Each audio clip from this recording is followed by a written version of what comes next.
Tentu kita sudah ketahui bahawa bukan hanya raga atau fisik saja yang bisa sakit atau terkena penyakit, namun hati atau rohani juga bisa memiliki penyakit hati. Dan tentunya penyembuhannya bukan dengan alat-alat medis, bukan hanya merugikan diri sendiri, namun penyakit hati juga bisa merugikan orang lain. Pada kesempatan ini, kita akan membahas 5 penyakit hati yang sangat berbahaya yang bisa membinasakan manusia menurut Islam beserta dalilnya. Sebelum kita lanjut, jangan lupa subscribe, like, and share agar channel ini dapat berkembang.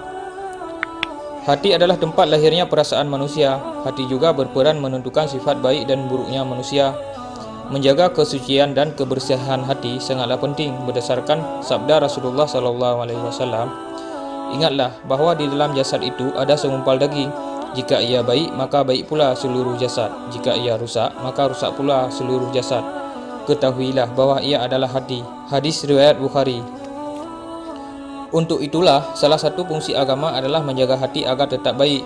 Namun seringkali seseorang justru tidak mengerti bahawa tujuan penciptaan manusia adalah hidup dalam pedoman Al-Quran dan Sunnah, sehingga muncullah penyakit hati yang merusak akidahnya. Selain itu, balasan azab dan kesukaran dalam hidup juga didapat jika penyakit hati terus dipelihara. Lalu apa saja penyakit hati yang berbahaya ini? Berikut adalah beberapa macam penyakit hati dalam Islam yang harus dijauhi. Pertama, sombong. Sikap sombong adalah penyakit hati yang sangat dibenci Allah. Sifat sombong dan membesarkan diri atau takabur, inilah yang menjadi penyebab kafirnya iblis kepada Allah. Karena kesombongannya, iblis menolak untuk sujud kepada Adam AS.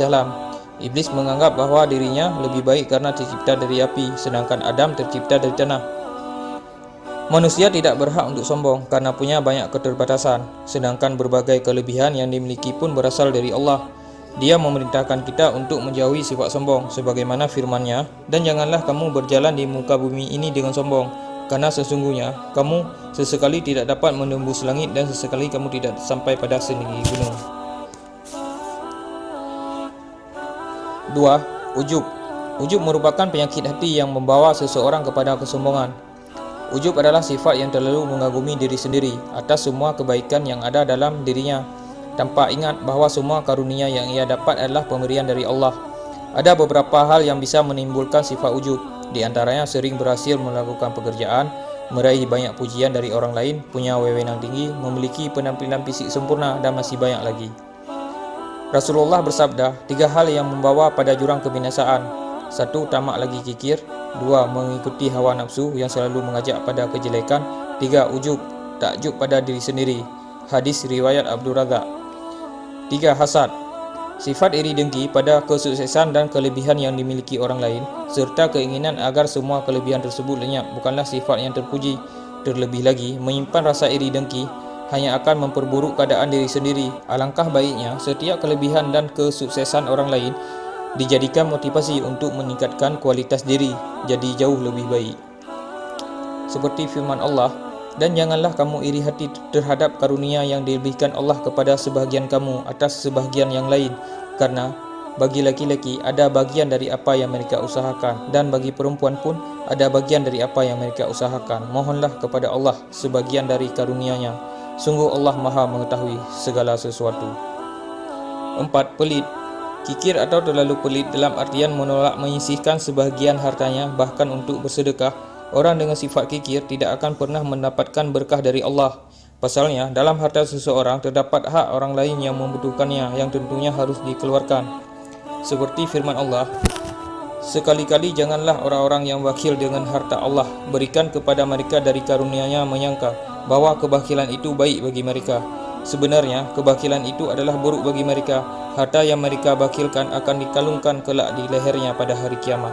Dan kepunyaan Allah lah yang diwariskan yang ada di langit dan di bumi, dan Allah mengetahui apa yang kamu kerjakan." 5. Terlalu mengejar dunia. Terlalu fokus mengejar hal-hal yang bersifat duniawi sampai melupakan kewajiban beribadah kepada Allah termasuk penyakit hati yang berbahaya. Misalnya, kerja keras sampai lembur tapi lalai salat 5 waktu, atau sibuk mengembangkan usaha hingga jadi kaya raya tapi selalu lupa kepentingan beramal.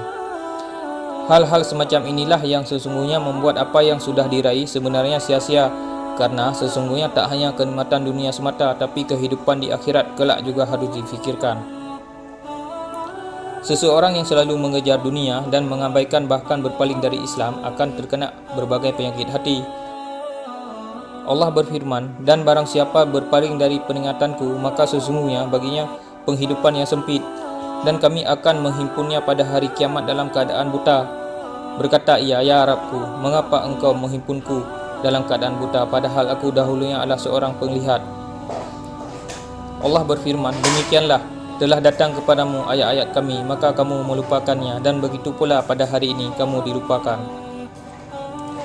Begitulah sifat umum sebahagian dari kita, karena kebeningan jiwa dan tekad untuk terus memperbaiki diri tidak menyertai iri, dengki dan segenap penyakit hati kerap menguasai, padahal itu sumber segala dosa.